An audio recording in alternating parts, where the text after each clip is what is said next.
साहिब बंदगी। आप देख रहे हैं सत्यवाणी। मैं संत राजन दास।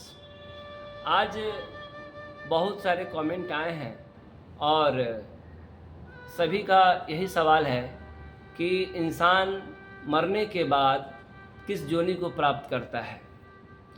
तो सब संतों का अपना अपना अनुभव है और जैसा कि वेद शास्त्रों में वर्णित है उसके हिसाब से जो व्यक्ति मरता है या मरने के समय में उसकी अवस्था के ऊपर निर्भर करता है। जैसे कोई इंसान मृत्यु को प्राप्त करता है और उसका प्राण वायु मुख से निकलता है, यानी मुख उसका खुला रह जाता है, तो वो ऐसा शास्त्र में प्रमाण है कि वो अन्न खानी में जाता है। मतलब जो कि घून बने चाहे कोई अन्न खानी का जो जीव है उसमें वो जाता है। दूसरा, अगर कान श्रवण द्वारा अगर कान से खून दे दिया और आपका प्राण उस समय निकल जाता है तो वह मनुष्य भूत योनि को यानी प्रेत योनि को प्राप्त करता है।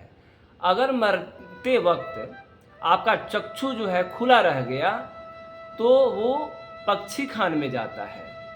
और मरते वक्त किसी को शौच हो गया तो वो नर्क खानी में जाता है।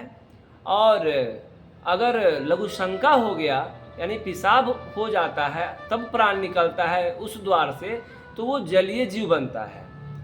इन्हीं और इन सब से के बाद अगर इन सब के अलावा अगर प्राण छूटता है, जैसे संत महंत हैं, महात्मा लोग हैं, जो सिद्ध पुरुष हैं, उनका इन सभी से अलग प्राण छूटता है। उनकी प्राणवायु किसी इंद्रियों द्वारा नहीं, उनका सुरत मार्ग से वो जाते हैं। तो जो सुरत मार्ग से जाते हैं, जैसे आप देखते होंगे कि गुरुजी ध्यान में बैठे हैं, संत ध्यान में बैठे हैं और उनका नकल छूट गया, उनका प्राणवायु निकल गया और कहीं से कुछ न मुख खुला है न आँख का कोई इंद्रियां क्रियमान नहीं है, तो वो सतलोकगामी होते हैं, सीधा सतपुरुष के लोक में चले जाते हैं। और एक मस्तक फट के जाता है तो वो राजा खानी में जाते हैं। इतनी ही जानकारी हमने प्राप्त किया है सद्गुरु के वाणी द्वारा। आशा करता हूँ कि आप लोगों को ये पसंद आई होगी, तो आप ज़रूर इस चैनल को सब्सक्राइब करें और हमें आशीर्वाद दें। साहिब।